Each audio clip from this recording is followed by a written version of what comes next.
Tudo bem? Sou o Henrique. Boa tarde para todo mundo. Quem é a primeira vez aqui, seja bem-vindo. Tem alguém aqui primeira vez? Bom, bem-vindo. Obrigado, gente.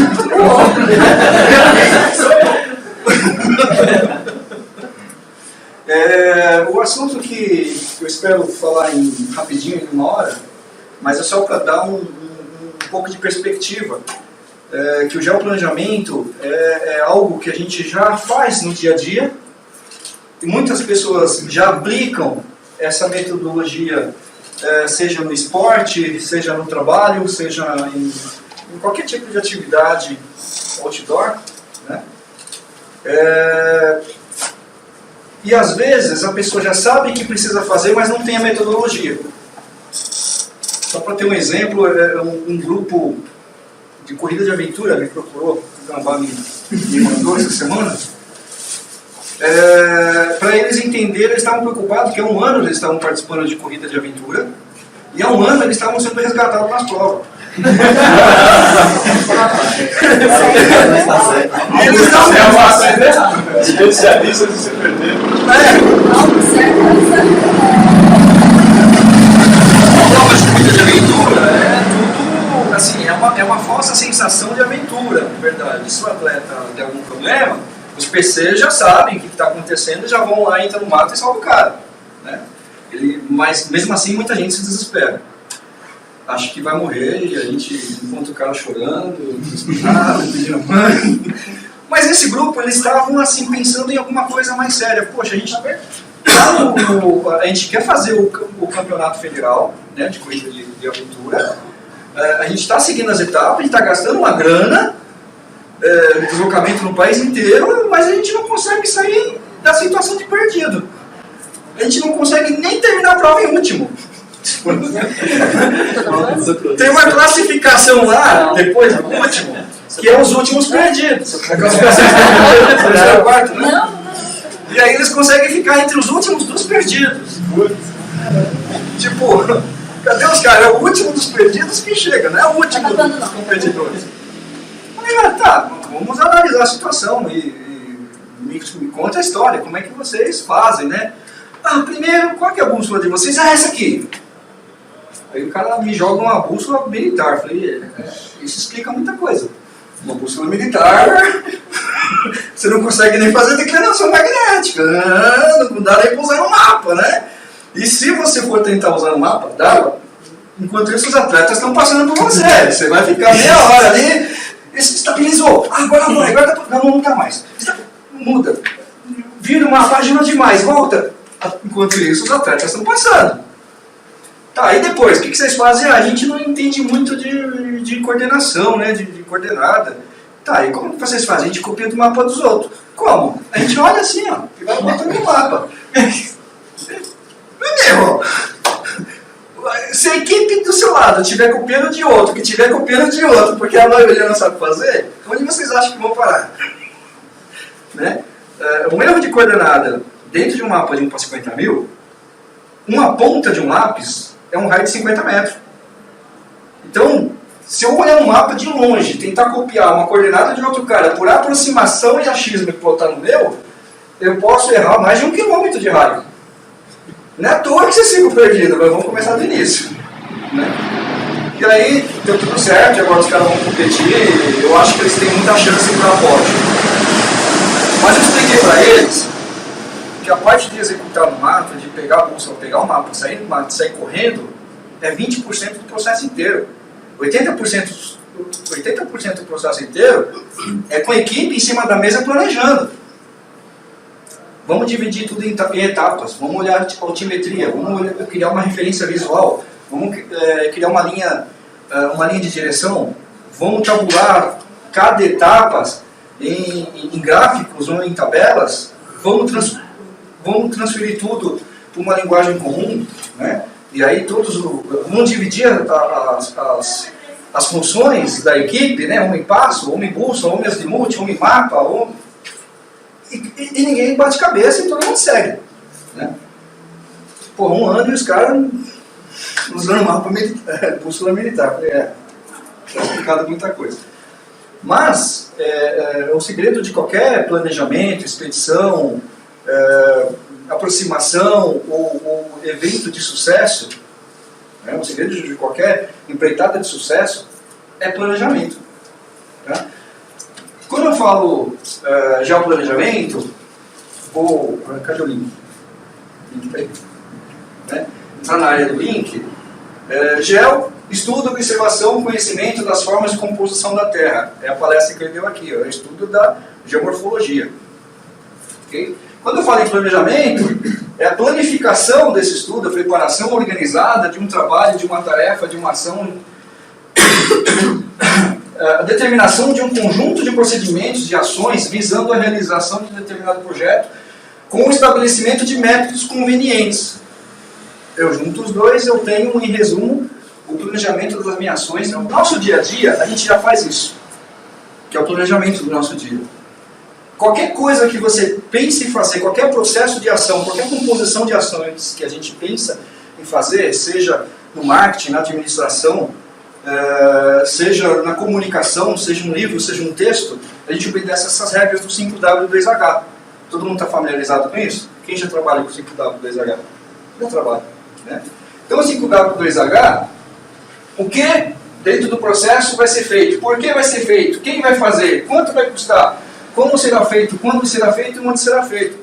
São 7 perguntinhas. Que se tiver dentro de um texto, se tiver dentro de um plano, a resposta dessas 7 perguntas, o plano está bem encaminhado. Aí o detalhamento não é o campo das respostas que estejam faltando. Talvez o detalhamento dessas respostas, mas pelo menos os campos eu já estou alcançando. Eu já tenho mais ou menos uma ideia de quem, como, quando, porquê, como e onde. Então, em qualquer processo de ação, a gente usa o 5W2H. Eu acordei, o que eu vou fazer? Quem vai tomar café? Eu? Quem vai fazer? Fulano. Como vai ser feito? No coador?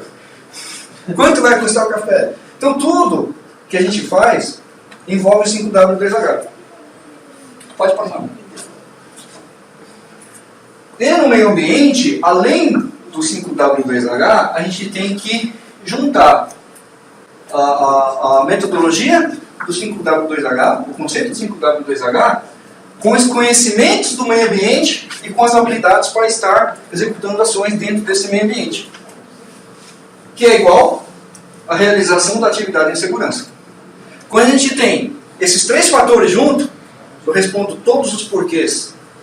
Tenho o conhecimento do meio ambiente, tenho as habilidades para executar esse conhecimento, executar o 5W2H dentro desse meio ambiente, dentro do meu plano, então eu tenho uma grande chance de realização da minha atividade com segurança.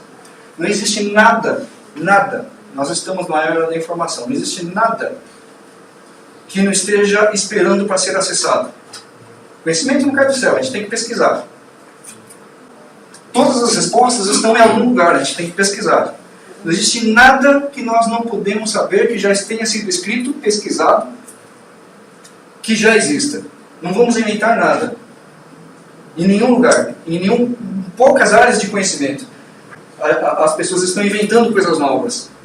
Na maioria das vezes, reinventando, aproveitando o que já existe e melhorando. Mas no nosso caso, conhecimento geográfico, conhecimento do meio ambiente, habilidades para executar tarefas dentro desse meio ambiente, o conhecimento existe. Não tem nada que precisa ser inventado. O que tem é preguiça nossa de não acessar esse conhecimento. Falta de determinação, de seriedade, de compromisso, de não querer acessar o conhecimento. É o famoso miojo. A gente quer tudo para ontem, rapidinho, em 3 minutos. Né? E esse hábito de querer transformar tudo em miojo, de ser imediatista, acaba transformando, expondo a nossa atividade, fazendo com que ela seja cada vez menos segura. Ok. Eu aplico o 5W2H. Agora eu preciso entrar no conhecimento do meio ambiente. No meio ambiente que eu estarei, o meio ambiente, gente, não é só a natureza, o meio ambiente é onde a gente situa. Onde a gente situa é o meio ambiente. O nosso meio ambiente aqui é a casa, é a rua, é o bairro de Moema, é o aeroporto, esse é o nosso meio ambiente. Então quando a gente fala em proteção de meio ambiente, é proteção do mundo que vivemos. As pessoas assimilam que o meio ambiente é só verde. O meio ambiente também é cinza. Tá? Então, dentro do meio ambiente que eu vou executar minha atividade, o que eu preciso de conhecimento para transformar aquela atividade em algo de segurança? Eu preciso ter conhecimentos geográficos. Preciso ter conhecimento da geografia, da geomorfologia, dos fatores humanos, que é 95, 99% das causas dos óbitos em atividades na natureza.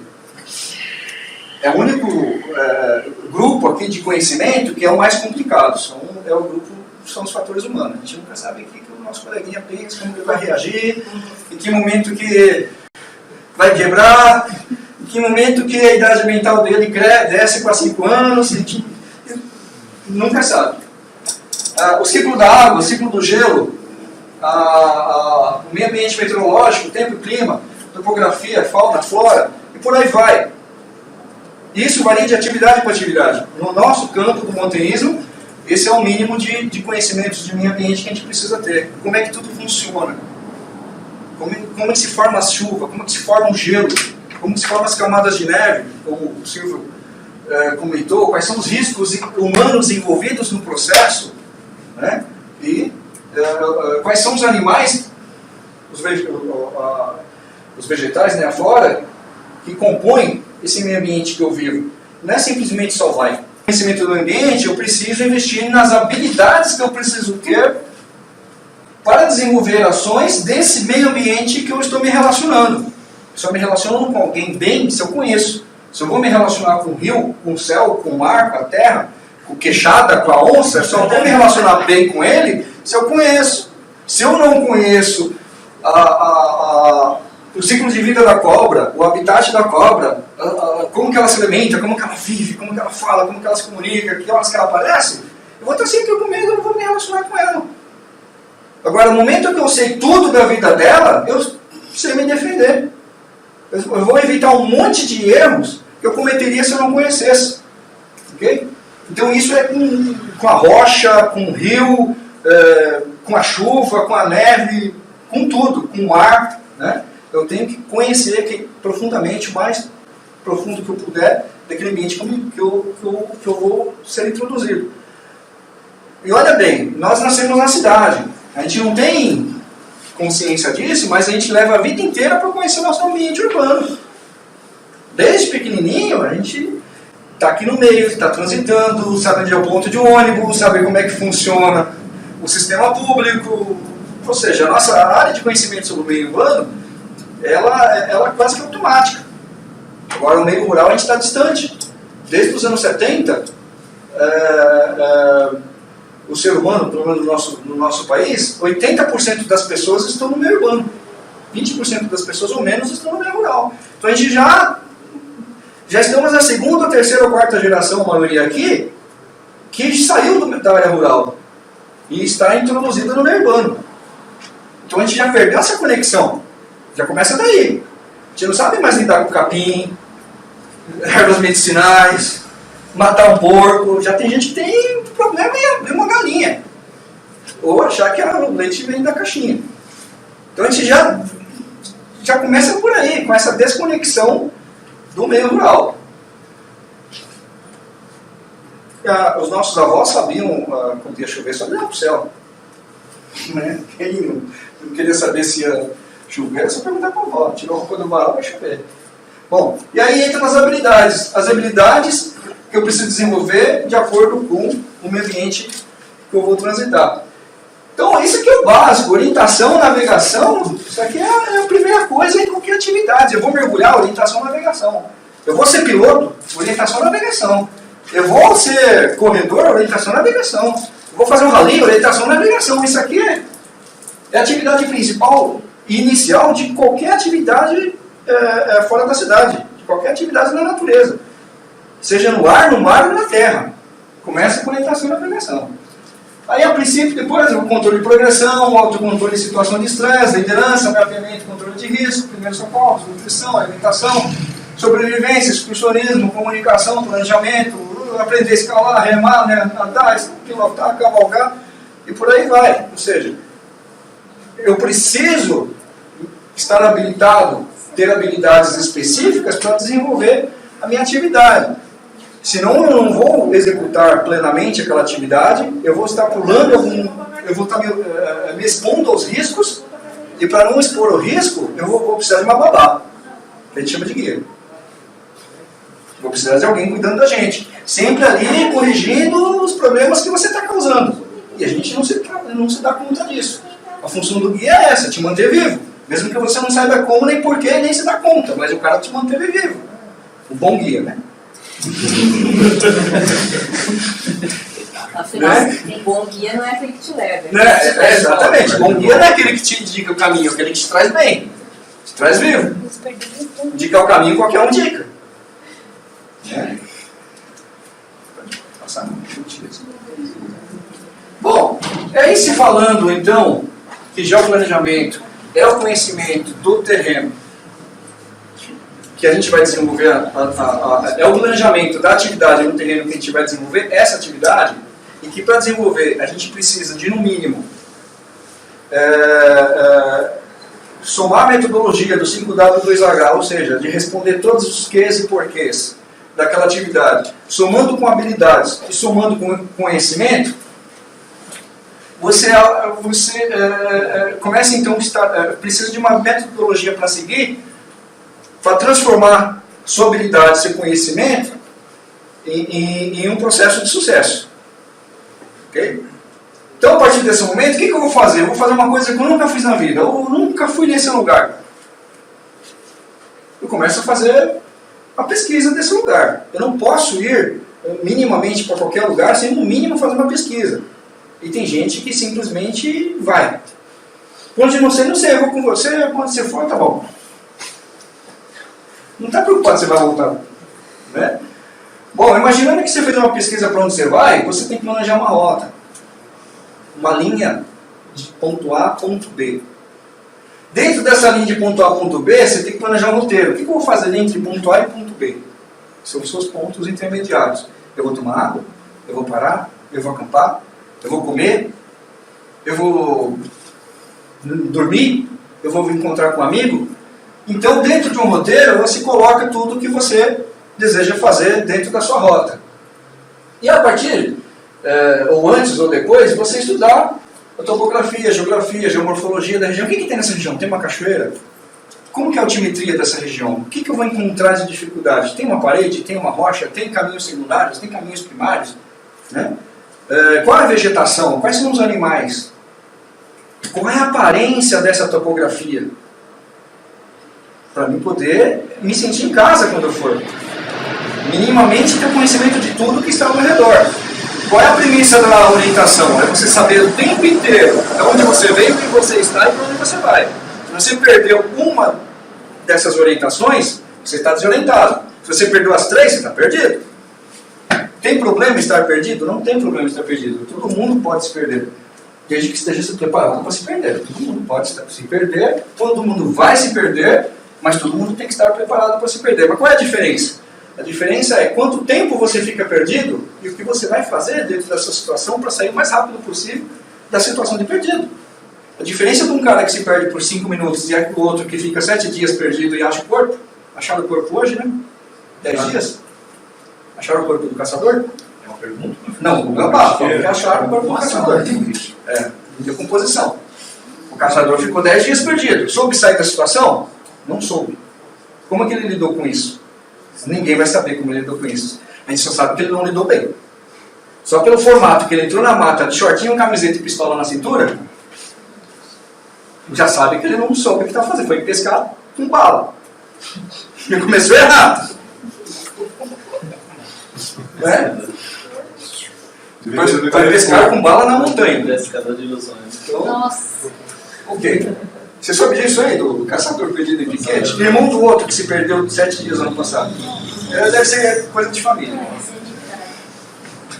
Que o COI teve que ir lá explodir a floresta para pousar um puta de helicóptero do exército para resgatar o cara.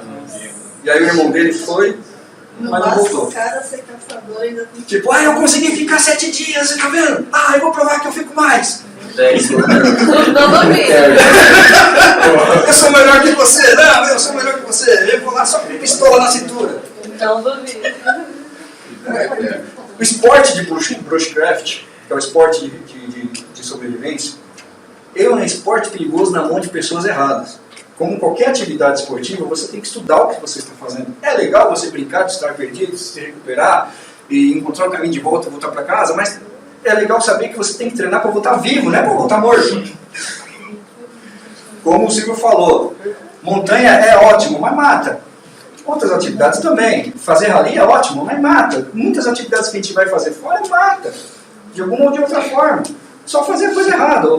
E às vezes basta você fazer uma coisa errada para ativar uma sequência, um efeito dominó de coisas que vão aparecer que você nem sabia, que é porque você não prestou atenção lá atrás. Ok. Aí a partir desse momento que você estudou a geografia como se fosse o quintal da tua casa, você cria um plano de controle de risco. O que pode dar errado nesse ambiente? Eu não consigo responder isso se eu não conhecer o ambiente. Mas a partir do momento que eu fiz uma varredura virtual naquele ambiente, e eu não tenho como não fazer isso. Você tem internet, você tem mapas, você tem relatos, você tem fotos, você tem a Venture Box, você tem um Wikimapia, Google Earth, Caltopo, AutoCAD, Enciclopédia Barça, IBGE, amigos, e não é um. Não pode dar problema. Pesquisa significa não é ter uma fonte, isso é influência.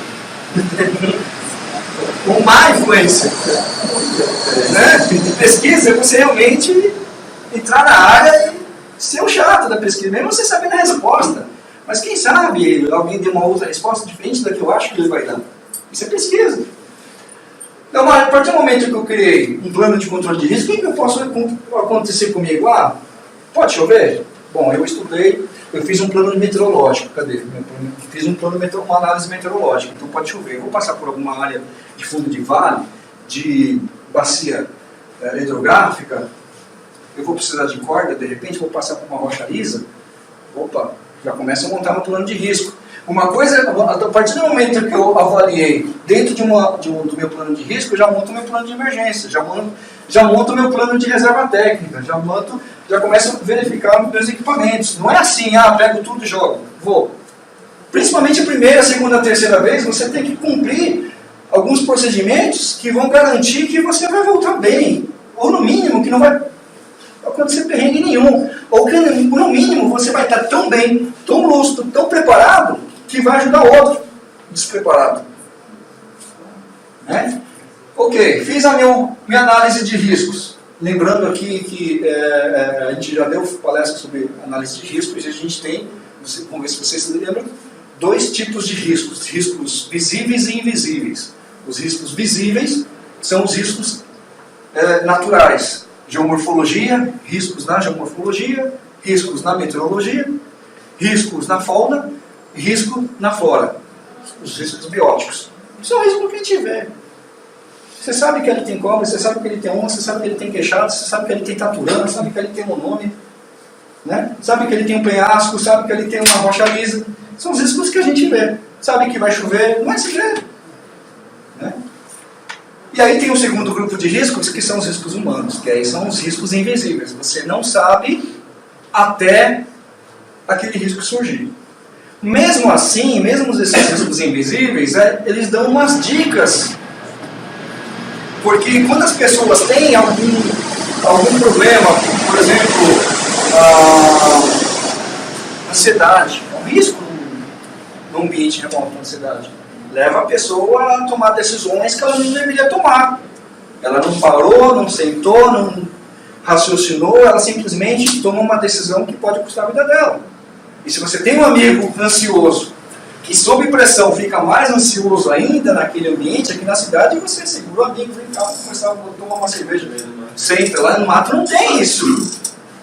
Aí você vai ter que virar pai, você tem que dar o conforto, que a gente chama de primeiro socorro psicológico. Você tem que fazer a pessoa sair daquele estado mental e voltar para um estado seguro. Porque se ela continuar daquele jeito, vai arranjar problema para ela e para você.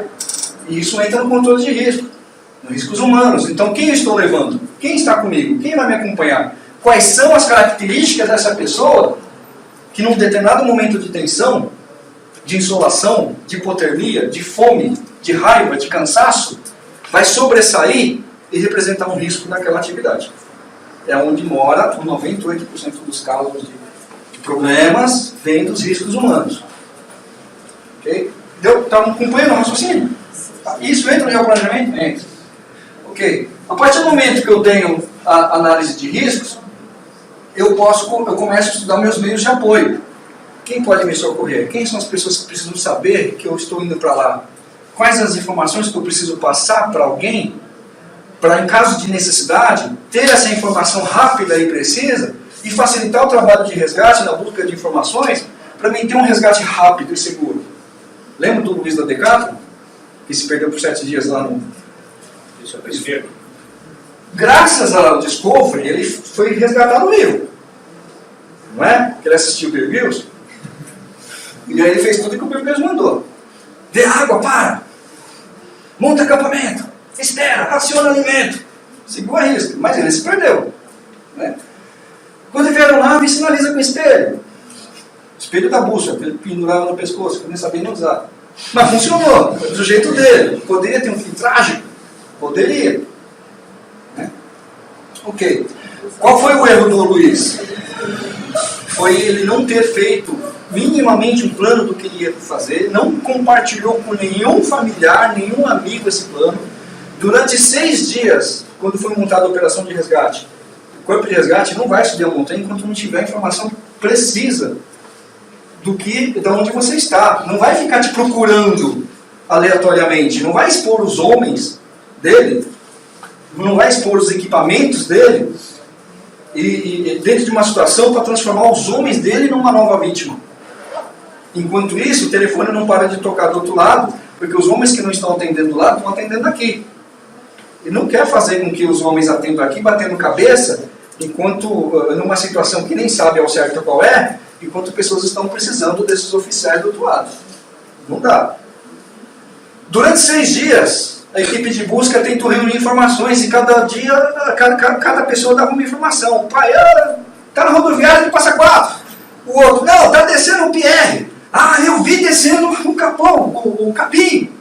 Cada dia aparecia, quem acompanhou essa história? Cada dia aparecia um dado diferente. Aí a corporação, mano, não dá para mim. Esse volume de informação desencontrado, eu tenho que ter 100 pessoas em cima da montanha para poder vasculhar. Eu só tenho 4. Não vou conseguir com 4 pessoas dar conta de desmentir essas informações em loco. Até que, em algum momento, o Luiz conseguiu subir um morro, pegou um sinal de celular e avisou para alguém que tinha descido o Rio Verde. Ele não sabia, né? Ele, eu saí de uma montanha grande, que eu segui para uma direção que tinha um vale, e que esse vale tinha um rio e que desceu pela esquerda. Aí mataram a charada. Ele desceu o Rio Verde. E aí quando conseguiram essa informação, já passaram para o Águia aqui em São Paulo, o Águia foi lá em 3 horas fez resgate. O cara ficou 6 dias perdido. Mas o resgate durou 3 horas. 6 dias juntando informação, 3 horas para fazer a operação. Então essa questão de gerenciar os meios de apoio, ela é muito importante.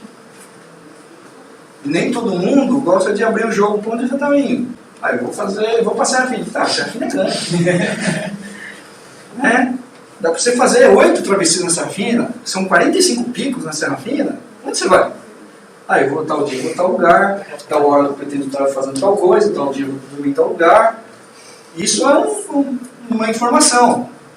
Se eu deveria ter feito uma comunicação com alguém e não fiz, se eu acionei o spot com alguém, esse alguém do outro lado já está aguardando esse sinal do spot e conferindo com o plano de trilha dele. Opa, realmente. O pessoal do bombeiro, ele está em tal lugar, com tantas pessoas, indo de tal ponto a tal ponto. Pelo segundo dia, a mochila dele deve estar com 2 kg a menos, então ele está caminhando 3 km por hora a mais. E assim você fecha a informação e alcança o cara. Sim, gente, para isso que serve o livro de Cume. Não para fazer selfie. O livro de Cume tem 2 finalidades. A primeira é estatística para montar plano de conservação, plano de mitigação, plano de manejo. A segunda é um instrumento para orientações de auxílio ao resgate. O cara fica perdido na mina. ele encontra um abrigo para dormir, lá em cima é vento, ele sabe que tem que ficar lá embaixo para se proteger do frio. Ele corre lá na mina, chega no nível de comer, ó, eu estou aqui perdido, meu nome é tal, eu estou ali embaixo, me protegendo do frio, por favor, eu vou deixar no meu saco de dormir laranja sinalizando. Beleza, quando alguém chegar no nível de comer e ver essa mensagem, já, gente, parou, vamos ajudar um amigo aqui que está procurando ajuda. A mensagem foi de ontem às 19h30, agora é de manhã, vamos ver, deve estar lá embaixo ainda. É para isso que serve o livro de Kung. Né? Quando você for fazer uma operação de busca numa travessia, vai lá e registra, passei por aqui e passei por aqui. Não precisa mandar mensagem para Deus. Não precisa mandar mensagem para quem está morto ou para quem está vivo que nunca vai ler. É só pôr o nominho, eu, fulano de tal dia, tal hora, passei aqui. Se acontecer alguma coisa daquele ponto em diante, vai para o primeiro pico, passou, para o segundo não passou, então está entre esse pico e esse, vamos procurar aqui. Acabou? Ok. A partir do momento que eu tenho meus meios de apoio, eu preciso criar meu plano de comunicação. Como que eu vou me comunicar lá em cima? Um spot? Ajuda. Mas é o último caso. Tem sinal do celular no Spico? Tem sinal do celular. Quais são as operadoras? Oi? Não é Oi. Eu não preciso saber. Mas mesmo que eu tenha dúvida, eu entro no site da Anatel e que tem um mapa da radiação das operadoras no Brasil. Eu escolho aquele lugar. Quais são, nessa região, quais são os sinais mais fortes? O site da Anatel vai me informar. Nessa região, o sinal mais forte é claro e vivo. Então eu tenho um celular de trilha, gente, celular de trilha, não é celular de smartphone, celular de trilha. Celular de smartphone é 8 horas de bateria. Celular de trilha são 15 dias de bateria. 2 chips, um claro, um vivo e um claro. Sim. Né? O seu smartphone fica desligado na mochila, e no momento que você precisar, você liga, não fica lá jogando qualquer coisa. Gente, né? E isso entra no plano de comunicação. E assim vai, apito, espelho. Em alguns países a gente usa rádio beacon, que é aquele sinalizador que vai para o satélite e vai direto para a aeronáutica, e aí a aeronáutica vai te buscar. Isso é mais comum do Mato Grosso, Bahia para cima. Por quê? Porque lá em cima, saindo do Sudeste, não tem bombeiro. Então não tem esse grupamento, essa experiência, pessoas treinadas para te buscar, como tem em São Paulo e Rio de Janeiro.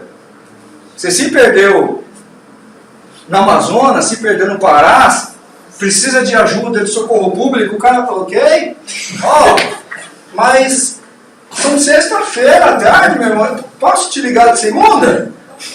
O cara vai falar isso para você, dá o telefone que te liga de segunda. É isso que vai acontecer, não tem ninguém preparado, treinado. Eles vão pedir uma ajuda para um outro, que vão pedir uma ajuda para o outro, e você vai entrar na fila.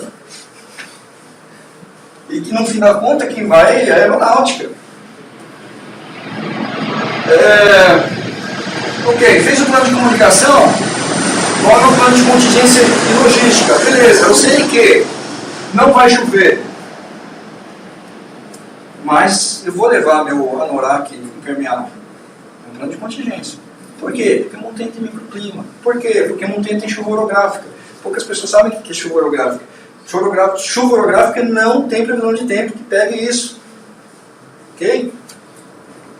E muito menos a gente tem previsão de tempo para montanha. Vamos ver como está a previsão de tempo para a Pedra da Mina. Pô, a gente não tem previsão de tempo para montanha no Brasil. Isso é uma estimativa aproximada das cidades mais próximas. Só uma triangulação. Só que a cidade mais próxima está a 500 metros, você está a 2.700, é outra atmosfera, é outra temperatura, é outra umidade relativa do ar. Você está debaixo de uma base de nuvem. As coisas acontecem de forma diferente. É outro vento, é outra camada de vento que você está recebendo, é outra direção do vento que você está recebendo, é outro tipo de umidade. Então muda tudo, esquece aquela previsão da cidade mais próxima, você tem que fazer tudo. É uma das habilidades do montanhista, se aprofundar na meteorologia. Se aprofundar nos estudos meteorológicos, saber fazer a própria previsão. Porque você não vai encontrar previsão para você em qualquer lugar. Ou você contrata alguém para fazer. É assim que funciona. Em qualquer lugar do mundo. Ou você sabe fazer, analisar as fotos de satélite, analisar as cartas sinóticas, analisar as correntes do vento, analisar a geomorfologia da região, analisar os microclimas, saber visualizar os sistemas meteorológicos que estão se formando na tua frente, ou você paga alguém para fazer. Daí você tem um telefone satelital e liga lá para o seu prestador de serviço meteorológico, vai chover? Isso acontece. Tem um montanhista que sabe fazer, mas prefere contratar. A gente tem um amigo que é o... Como é o nome dele? O cara aqui, né? Que faz Manaslu, Aguinaldo, Everest. Ele anda com um telefone de satélite e tem o número do serviço meteorológico gravado. A cada meia hora ele... E aí? E agora? Ele é prudente. Ele tem taxa de sucesso de mais 90% de cume. Por quê? Porque ele sabe fazer planejamento. Agora, aqueles nossos amigos lá do Fitzroy que morreram, 2, você conhecia? Não, né? Por que só os 2 morreram e todo mundo está vivo? Lá no Fitzroy, mês passado. Vocês lembram desse caso? Os 2 montanhistas que morreram, pegaram uma tempestade, culparam a meteorologia. Culparam a meteorologia, pegaram um clima diverso, pegaram uma tempestade branca, não conseguiram sair dela, morreram. Subiram só com um fogareiro. Não é só isso. Todo mundo que estava ali, todas as outras equipes, chinesa, canadense, americana, todo mundo desceu. Todo mundo recebeu o mesmo aviso meteorológico que eles. Olha, está instável, não está seguro, a situação é essa.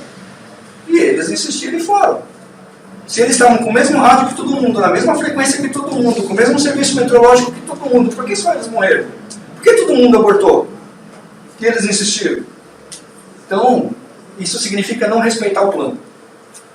Eles sabiam de tudo, como fazer, sabiam que hora que tinha que ser feito, mas duvidaram em algum momento do plano que eles fizeram. Não, já aconteceu outras vezes, duvido que isso vai acontecer, rapidinho, já conheço aqui. Não é assim não. Isso aí é só uma chuvinha. Vai passar daqui a pouco esse raio aí, está longe. Eu conheço aqui, já vim aqui 1000 vezes. Sabe quando a arrogância mata? O que mata o atleta experiente? Arrogância? Prepotência? Ignorância? É isso que mata o atleta prepotente. E descuido com a nutrição. Descuido com o sol e descuido com a nutrição. Tudo bem? Está te batendo? Por quê? Plano de emergência. Eu só consigo montar meu plano de emergência a partir do momento que eu tenho todos os itens acima muito claro para mim. Meu apoio, meus equipamentos. Eu começo a desenhar minha mochila a partir desses dados. O que eu vou levar, quanto eu vou levar, que equipamento eu vou levar, qual o peso. Antes de terminar o planejamento, eu já sei o peso da minha mochila. Não preciso nem colocar as coisas dentro. Porque no meu plano de emergência, no meu plano de contingência, ou no meu plano de apoio, ou no geoplanejamento propriamente dito, é para isso que é feito, para mim saber tudo que eu vou levar, quanto eu vou levar, por que eu vou levar, aonde eu vou levar. Não vou levar batata a mais, ou miojamentos. Eu vou levar exatamente o quanto eu vou usar. Ah, mas você não pode acontecer algum problema? Pode. Tem uma coisa que se chama reserva técnica.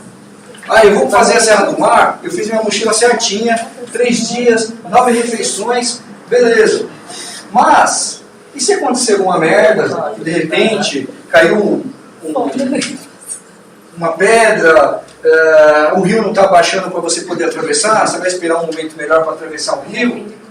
É reserva técnica. Reserva técnica é o que a gente chama no TI de redundância. Quem é de TI aqui? A gente chama de redundância. Mas e se o sistema principal falhar? Eu tenho um sistema secundário. E se o sistema secundário falhar? Eu tenho um terceiro sistema. Ah, mas eu tenho refeições para 9 dias. Ah, se o rio não baixar? São 2 dias que você pode ficar lá? O rio pode demorar mais de 2 dias para baixar? Não, ele vai demorar algumas horas. Então eu vou levar mais 3 refeições. Eu posso ficar mais um dia, porque o rio pode baixar à noite. Eu não vou transitar à noite. Eu não sou louco de ir para uma trilha entrando à noite. Ou sair de uma trilha à noite. Ou de transitar para um lugar que eu não conheço à noite. Se eu tenho o dia inteiro livre amanhã, não estou correndo atrás de ninguém, a não ser quando alguém vai resgatar alguém.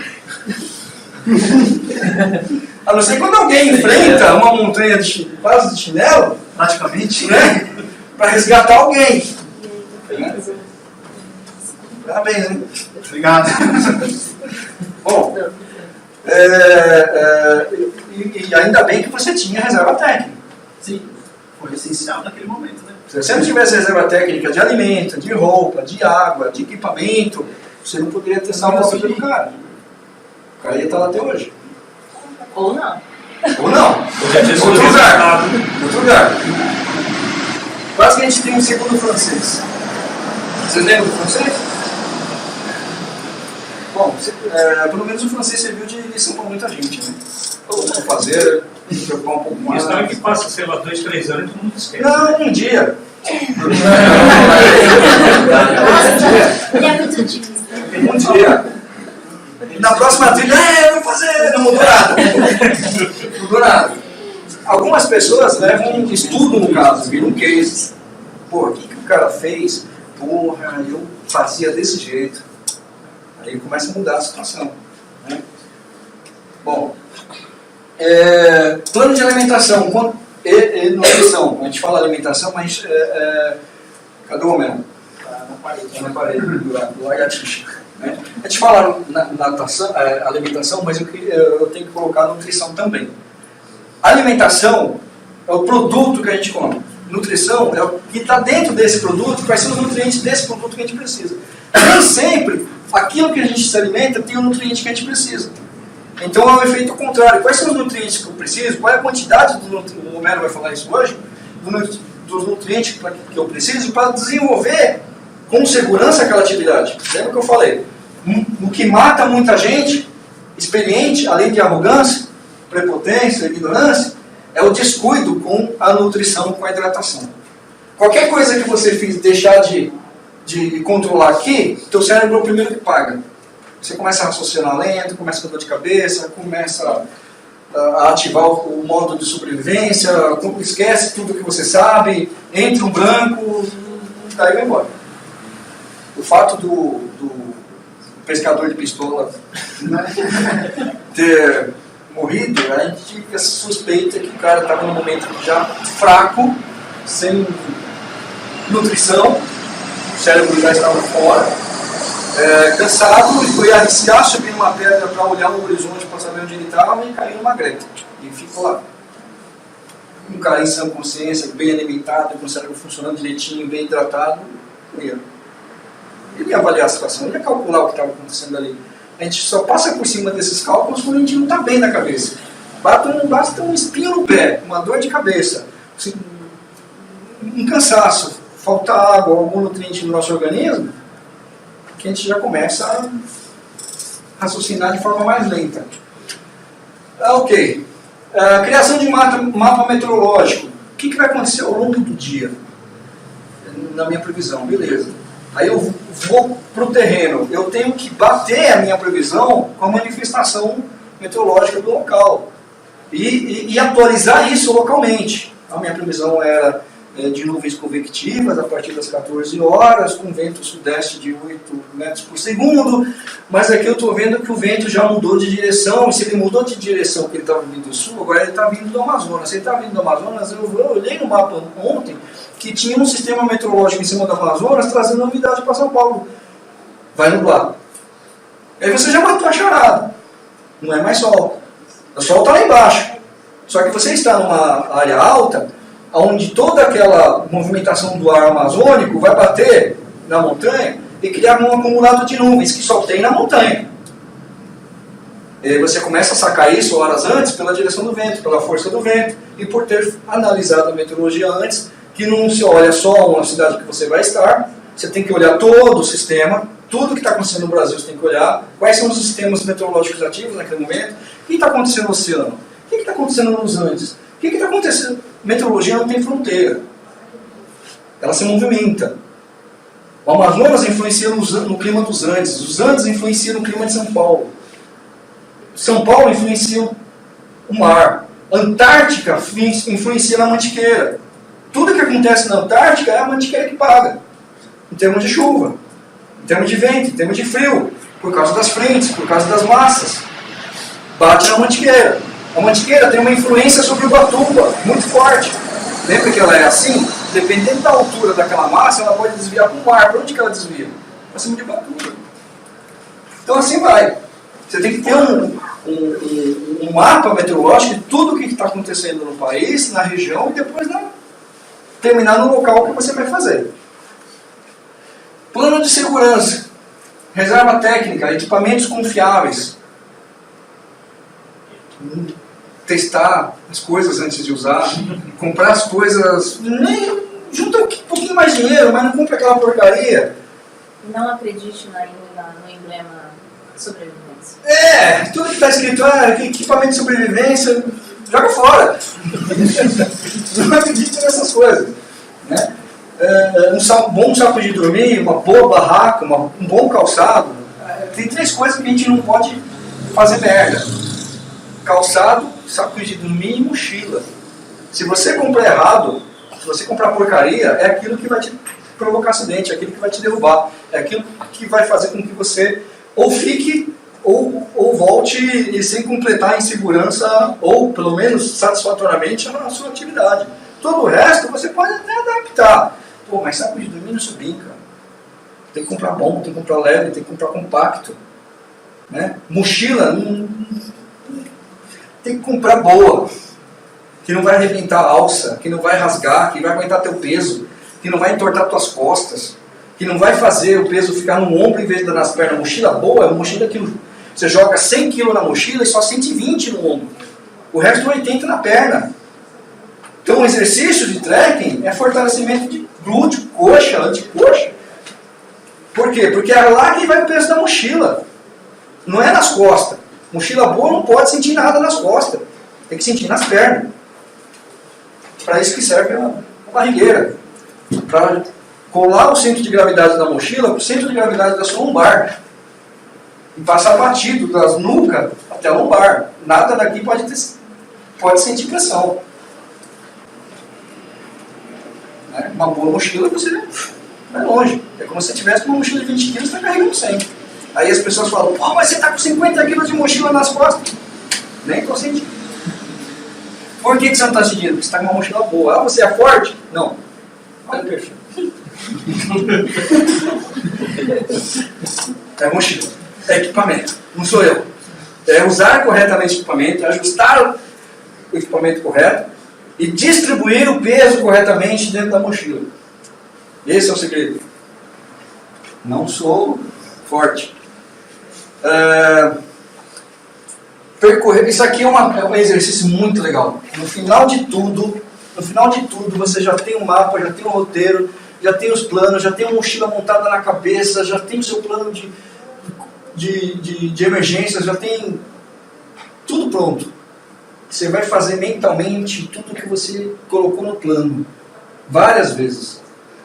Mesmo que você utilize recursos audiovisuais, tipo o Google Earth, coloca a trilha no Google Earth, dá play e segue a trilha visualmente. Coloca no tempo que você precisa, 1 hora adiantado, 2 horas adiantado, velocidade 10 vezes, não importa, velocidade de 1 vez, ou o tempo da trilha, tudo faz. O importante é que você percorra visualmente todo o seu plano, para ver se não encontrou nada errado, para ver se tudo bate. Né? E aí aquilo que a gente falou lá em cima. Terminou tudo isso? Avalie, deixe com alguém cópia desse plano. Terminou tudo isso? Pode passar. Isso tudo é antes da atividade, tá? O que você vai fazer durante a atividade se eu já sei tudo? Eu vou curtir. Eu já sei tudo. O que vai acontecer? Eu não vou me preocupar com a orientação.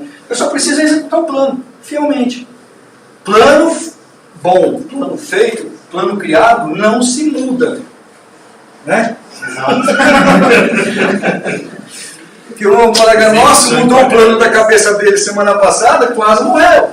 Então, o que é acordado não é caro. Se eu vou te esperar aqui, meu amigo, eu vou morrer te esperando aqui, isso é combinado. Se é para você vir para cá, se é para a gente ir para lá, se é para a gente fazer tal coisa, não mude o plano. A não ser que... do fato do grupo estar mais forte que você ou não. Se Importa. aquilo foi combinado... Você só muda o plano. Você não muda o plano, na verdade. Você aciona o plano B. Para isso que serve já o planejamento. O plano A era esse. Aconteceu isso, mas já foi previsto durante o seu planejamento. Vamos acionar o plano 2. Porque todo mundo sabe qual é o plano 2. Porque todo mundo fez lá atrás junto. Agora, fulano mudou o plano, o tempo, horário, local, qualquer coisa no plano, levou água a menos, cara tinha que levar 3 litros de água. Não acredito que seja 3 litros de água para ele usar. Vou usar 1. Na metade do caminho ele está usando a água dos outros. O que acontece? Ele está fodendo o grupo. O grupo vai precisar diminuir a marcha, fazer controle térmico, talvez até trocar o horário da marcha para uma hora mais tarde do dia, com menos sol, para transpirar menos, para beber menos água. E atrapalhou toda a logística, toda a programação. Porque se não fizer isso, o grupo inteiro vai voltar, porque o cara vai ficar com o princípio de desidratação. A gente sabe que a média de consumo horário numa trilha é 350 ml por hora. Se o cara bebe menos que isso, as complicações vão se somando com problemas de desidratação. Começa no cérebro, vai pro rim, e o cara não percebe, chega na bexiga. Pô, tu tá fazendo xixi amarelo pra caralho, hein? Fudeu. Vamos parar, descansar, tomar um isotônico, tomar um soro, porque não dá pra você. Você está fazendo xixi amarelo aqui. Agora, lá em cima tá preto. Só que você não vai chegar lá em cima, você vai desmaiar antes. Conhecer a fisiologia do organismo. Pessoa bem hidratada é xixi branquinho, 100% da trilha. Olha o xixi do amigo. É uma preocupação que a gente tem. Como é que está seu xixi? Fica branco. Então tá ótimo, não vou me preocupar com você. E você? Tá amarelo. Vamos conversar. Ou pior, não fiz até agora. Eu não fiz, fudeu. Ou pior.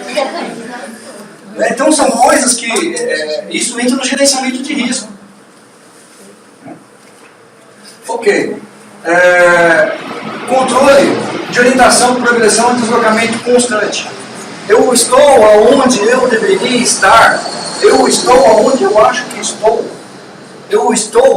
Eu vou chegar aonde eu deveria chegar no momento que eu planejei chegar, porque se não for chegar, eu analiso o meu passado, o problema é o futuro.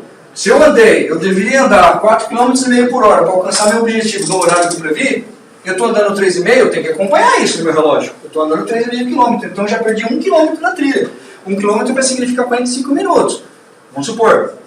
Mas só que o pôr do sol era que horas? A gente foi no limite do pôr do sol, então a gente vai chegar à noite. Aí muda tudo. Escureceu, temperatura baixa, o caminho vira outro, as referências viram outras, você perde as referências visuais. Se você tiver com pessoas que não têm muito boa orientação, ou que não participaram do seu planejamento, ou que foram nas tuas costas, fazer comida à noite, no frio, às -5, o cara queima até a mão, né? Põe a luvinha ali para esquentar, o cara não tem muito manuseio, vai fazer comida, está queimando a mão e não está sentindo muito cheiro de carne, né? Vamos queimar. Bom, isso é só um dos problemas, né? Criar linhas visuais. Ok. Certificar de que todos possuem os planos e revisar a entrada. Gente, a gente não faz checklist no meio do caminho, a gente faz checklist antes. Fez todo o plano, mas antes de entrar na trilha, ainda a última chance de a gente rever tudo. Todo mundo trouxe? Já aconteceu de descobrir que não levou o saco de dormir lá em cima. E a gente teve que armar um esquema de emergência para a pessoa não ficar quentinha, mas não perder muito. Porque ninguém fica quentinho, né? Foi 4 pessoas numa barraca de 1. Então. E a pessoa lá embaixo. Agora fica aí, vai então. Não trouxe o saco, fica aí. Vai aguentar meu peito, fica aí. É bem assim, peito esquenta. Bom. Então, o checklist antes de entrar na van, como já aconteceu, né? Trocar de vans iguais, pôr mochila que deveria ir de uma trilha, van de outra. E aí chega lá no meio da minha mochila. Pô, checklist sempre antes de começar, de tudo. E depois que você faz o planejamento, fazer o checklist é mais rápido, né? Pedro, GPS, água, ou seja, a mochila inteira. Criar linhas visuais de apoio e referência. A gente sempre fala, olha, você se perder ou entrar numa situação de risco porque você não conhece o caminho para frente, é uma coisa. Agora, você se perder porque você não soube voltar para o caminho que você foi, aí merece apanhar. Se eu estou seguindo um determinado caminho, eu tenho que marcar esse caminho que eu estou seguindo, criar pontos de referência, criar linhas visuais, prestar atenção no que eu estou fazendo, porque se eu precisar voltar por ele, como eu já fui, eu já conheço. Eu não tem como me perder. Não é isso? Ah, mas eu anoiteceu, dorme. No dia seguinte você volta. Qual o problema? Tá com comida? Tô. Tá com barraca? Tô. Então qual o problema? Tem alguém te matando? Não. Então, monta a barraca e dorme, faz uma sopa e dorme. Amanhã a gente continua. Ah, mas minha mãe está te esperando, vai continuar te esperando. Mas ela vai te esperar por um dia e não por centenas de meses aí depois. Né? Então, são coisas assim, que a gente dá vontade de matar uns coleguinhas. Ah, mas eu nem perdi. Mas você não fez esse caminho de ponto A até o ponto que se perdeu? Pois é. E você não voltou para o caminho que você foi? Ah, eu não sei. Pô, mas você tinha acabado de subir. Ou você só olhou para o GPS, ou você ficou brincando, ou você ficou no celular, ou você ficou caçando carneirinho nas nuvens. Alguma coisa explica por que você não prestou atenção no caminho. Por que você não olhou para trás a todo instante para marcar o caminho da volta? Por que você não criou pontos de referência a todo instante? O morro está à direita, o cachoeiro está à esquerda, aqui tem uma pedra assim, assim, assada. Por que você não fez isso? Ou se você está indo sozinho, por que você não criou marcações no caminho, na ida, para você ir removendo essas marcações no caminho na volta? Então, a pessoa que não presta atenção na ida, assim, começa a apanhar, se perder, porque não sabe voltar para o caminho que foi. Registro completo do percurso, sempre. Aí eu sei o caminho, eu conheço o caminho, mas registro. Não ande com Birds, qual é o nome desse filme? Bird Box. Terrível, né? Só justamente do cara que escreveu aquele roteiro, né? Não ande no caminho de olhos, como se tivesse de olhos fechados. Né? Por mais que você saiba, nada garante que no momento que você vai precisar do seu registro de percurso, você esteja com o seu estado mental lúcido. Pode acontecer alguma coisa que altere seu estado mental ao ponto de você não conseguir raciocinar, não conseguir pensar, e você precisar de uma outra referência que te oriente para voltar, por mais que você saiba. As pessoas são assim, a gente nunca sabe o nosso nível de controle mental, emocional, até passar por aquela situação. Não dá para saber antes. Mas eu não vou esperar para passar por aquela situação para descobrir que me dá um apagão e eu não consigo acessar os meus conhecimentos para poder sair daquela situação. Eu vou levar recursos que me garantam que eu me vire ou que alguém possa me ajudar com aqueles recursos, mesmo que eu esteja desacordado. Beleza? Beleza. Para a gente estar desacordado é fácil, né? É só pegar 10 horas de sol o dia inteiro, sem tomar água, no final do dia você está o quê? Desmaiado. Constantes marcos visuais, dobro de atenção na volta. Tudo que acontece com o ser humano, de qualquer acidente, em qualquer situação, no trânsito, no mar, na água, no céu, é sempre no caminho da volta. Todo mundo presta atenção no caminho da ida. Chegou, relaxou. Agora vamos voltar. Todo mundo está relaxado. Todo mundo está conversando, ninguém está prestando atenção em nada. E aí que vem as merdas. É aí que tropeça, é aí que se perde, é aí que se acidenta, é aí que entra um caminho errado, é aí que entra uma sequência de erros. Isso na estrada, isso voltando da trilha, em qualquer situação. Então, se eu sei que estatisticamente a volta em qualquer situação é mais perigosa, então eu tenho que dar o dobro de atenção no que eu estou fazendo no último dia, no último percurso, na última pernada, no caminho da volta. Se for quando está dirigindo, depois da trilha. Né? Manter equipamentos de orientação e navegação protegidos e seguros significa o seguinte, que você, quem tem um não tem nenhum, quem tem dois tem um, quem só depende de um, você conhece um sistema de orientação, um sistema de navegação, ou só tem um equipamento para te tirar daquela situação, você está perdido, você não tem nada. Basta você perder a pilha, basta você não levar a pilha reserva, basta o frio que você pegar naquela área fazer sua pilha descarregar mais rápido. Todas as suas pilhas. Seu telefone. E aí qual é o outro sistema que você tem para voltar? Para te ajudar? Orientação visual? Mapa, busca? Mamãe? Alguns têm uns pais, parentes que trabalham em corporações com acesso a sistema de helicóptero, né? não sei quem estava com a gente na Serra Fina ano passado, ano atrasado, acho que foi a Alexandra, uma menina torceu o pulso, aí chamou o pai, preferiu o helicóptero na casa da minha, né?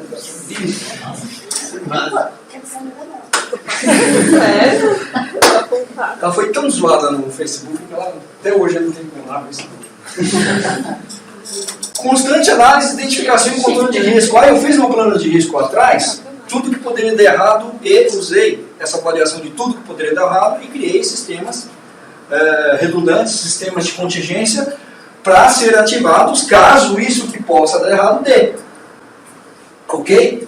Mas não é, eu fiz lá e guardo no bolso. O tempo inteiro eu vou ter que bater essa análise de risco. Será que aquele risco que eu previ, será que a intensidade daquele risco que eu previ realmente pode ou não acontecer? Mudou alguma coisa nos riscos envolvidos? Ele é maior, ele é menor? Ele desapareceu? Ele continua ali, mas ele está controlado? Qual é a situação envolvida? Principalmente para quem está começando, né? Perto do pôr do sol, parou a navegação. Todos os seus planejamentos têm que conter pelo menos 1 ou 2 horas de luz antes do final da atividade. Eu vou fazer uma atividade, o pôr do sol é 5 horas, então meu planejamento é para 3 horas para tudo ter chegado no objetivo. Mas eu tenho que começar às 4 da manhã. Tem que começar às 4 da manhã. É melhor começar às 4 da manhã do que você passar a madrugada inteira navegando, se perdendo, corrigindo erro, com uns amigos com medo de onça, que não deixam você pensar, né? E gente, pessoa desesperada, aí o cara navega com você assim, eu tô com medo. É uma merda puxando a outra. Né? Então, garantia. Sempre chegue no seu destino com luz sobrando. 1 ou 2 horas de luz. Por que 1 ou 2 horas? Porque se no percurso você perdeu muito tempo, você ainda tem o quê? Onde que eu coloquei aqui? Estou colocando outro. Reserva técnica de luz. Entra na reserva técnica o tempo de luz de duração. Olhou lá, 4 dedos é 1 hora. 2 dedos, meia hora. 1 dedo, 15 minutos. Então você vai controlando o horizonte e o sol se pondo. Gente, falta 1 hora para o pôr do sol. Você está 3 horas do final do seu objetivo, vamos acabar aqui. Não tem sentido chegar lá às 6 horas da tarde, 18, 20 horas. Não, você já vai ativando o seu plano de risco, porque você no seu plano de risco já identificou as áreas de campo de emergência antes do objetivo, já identificou os pontos que você pode usar para um campo de emergência caso dê merda, já entrou no seu plano de risco, é só ativar, você não tem preocupação. 1 hora de luz, falta, pelo ritmo do povo, falta 3 horas para chegar, no mínimo, acabou aqui. É a melhor coisa que você faz. Evita, só ali essa decisão já salvou vidas. Dependendo de quem você está envolvido ali no seu entorno. Saber abortar. A gente não sabe abortar. A gente investe tempo, investe dinheiro, investe tempo, programa aquelas férias durante 2 anos. Aí você chega lá, falta 100 metros para chegar, cai aquela tempestade, cai aquela nevasca, vira o tempo, o seu amigo já quebrou o pé e está mancando e você está puxando ele. Sabe, não tem hora para abortar. A montanha está lá, volta ano que vem, volta mês que vem, faz a sua atividade depois. No momento que você decide, assume esse risco contra todos os movimentos contrários daquela situação, é a receita da merda, é a receita da cagada. Então isso tudo é durante a atividade. Existe uma máxima de que o cume é que importa. E no curso de sobrevivência nós ouvimos: o cume é o seu cume que importa. Então não importa o cume da montanha, até onde você consegue chegar em segurança. Qual foi o plano que vocês fizeram lá no ataque? Meio-dia. Foi. Mas eu quero fazer cume. Não, você não quer fazer cume. Onde você tiver meio-dia, você volta. Por que meio-dia? Porque se tudo der errado, você vai finalizar o caminho da volta com luz. Então, aonde der problema, não importa o que acontecer, chegou no cume ou não, meio-dia, você volta. Ele passou esse horário, deu. Após a atividade, acabou a atividade, revisão da atividade, discussão de erros e acertos, atualização e revisão das informações da atividade, registro da atividade. revisão dos procedimentos, tudo que aconteceu dentro do plano, o que não aconteceu dentro do plano, por que não aconteceu dentro do plano, poderia ter feito o plano melhor, a execução do plano poderia ser melhor, foi um plano muito exagerado, foi um plano na medida, aconteceu algo que ninguém pensou, isso é amadurecimento. Muitos grupos não fazem isso, ou escondem isso, não falam de erros, não falam do perrengue, mas isso é o que sobra, é o subproduto, é o aprendizado.